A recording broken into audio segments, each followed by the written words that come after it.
very short moment that's prohibited to pray. But we have another prohibited long time. Al-Muwassa. After Subh and after Asr. After Subh until the sun rises, and after Asr until the sun sets. This is, we have flexibility. We have some flexibility. So for example, if you enter the masjid after Asr, you can pray Tahiyyatul Masjid, no problem. If you want to make istikhara 2 rak'ahs after Fajr, before sunrise, you can pray 2 rak'ahs. And if you have to pray for any reason, we call it as-salah zawatul asbab. That there is a reason to pray, then pray. But if just praying like this for the sake of Allah with no reason, then wait. Don't pray in this time. Al-Imam Malik ibn Anas, the Imam, the great Imam of the people of the Medina Nabawiyah, may Allah have mercy upon him. He had different opinion. His opinion was that after Asr, there is no prayer at all, even though if you want to pray Tahiyyat al-Masjid.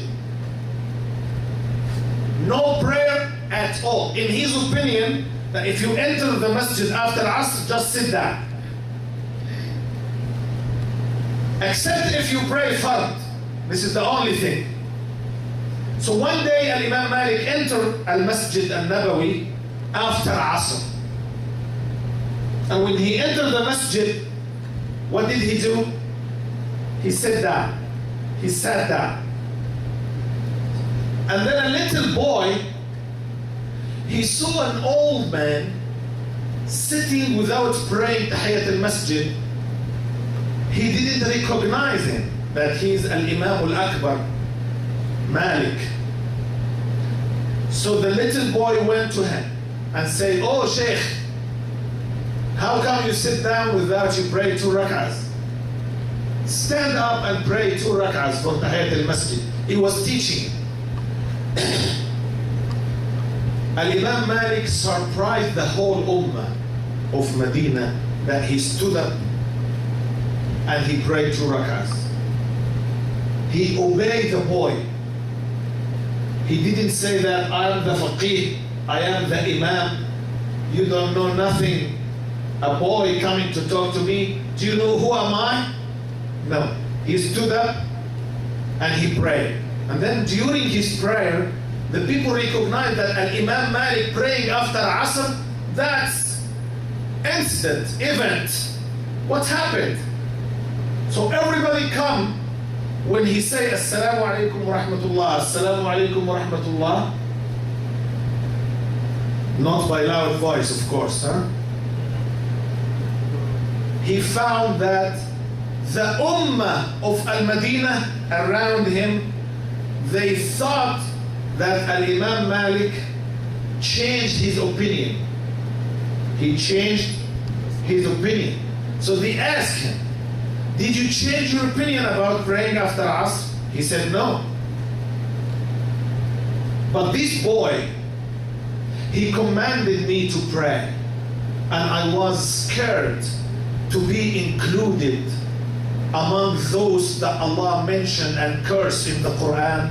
وَإِذَا قِيلَ لَهُمُ ارْكَعُوا لَا يَرْكَعُونَ. He was scared to be one of them. So when the boy said pray, he just prayed. He was scared to be included among those that Allah mentioned. وَإِذَا قِيلَ لَهُمُ ارْكَعُوا لَا يَرْكَعُونَ. And indeed, if you command them to pray, they don't pray. Allah was talking about the kuffar, about the hypocrites. So Al-Imam Malik, he was scared to even copy those.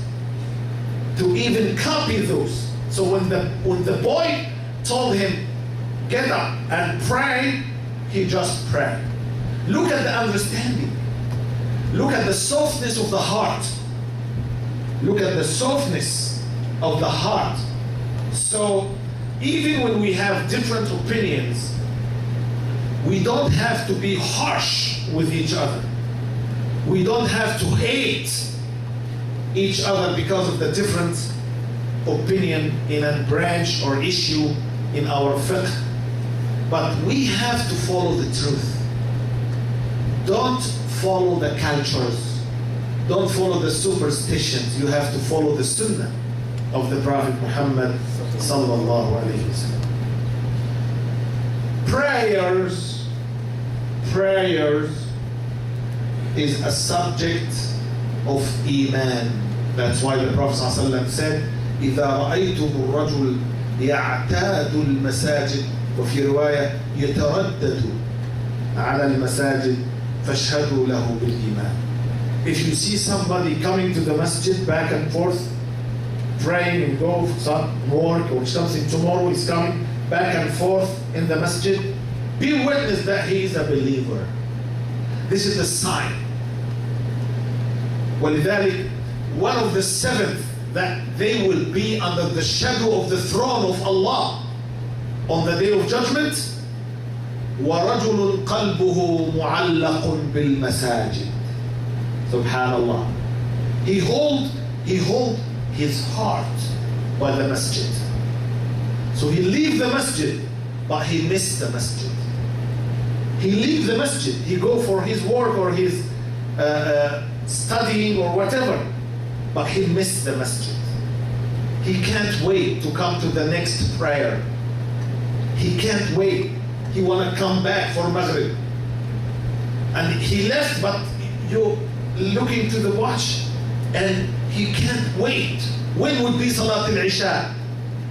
One day I was sitting with my Shaykh Abdul bin Baz, and we had committees from the Muslim communities around the world in his house. And people asking, and we discussing something, and we brought the moon sighting issue, and subhanallah, everybody talking, and we were very busy and this, and I was very close to the Sheikh, and I found the Sheikh shaking. Suddenly he was shaking, and he looked for the bell, the button of the bell for his assistants, and he pushed the bell. When he pushed the bell, I found out that he's pushing the bell to ask when would be Salat al-Isha. We don't have to be busy, and we leave the Salah. And when he pushed the bell, the adhan start.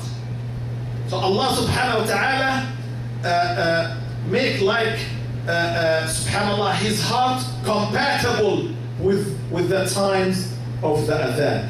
When he was blind, you know that he was blind. And when he just feel that this is the time of Isha, it was the moment of the adhan, Salat al-Isha. Look at us. Sometimes we're very busy, maybe playing soccer, maybe watching TV, and we say, oh, ya Allah, I missed the Salah. But the hearts are different. وَرَجُلٌ قَلْبُهُ مُعَلَّقٌ بِالْمَسَاجِدِ.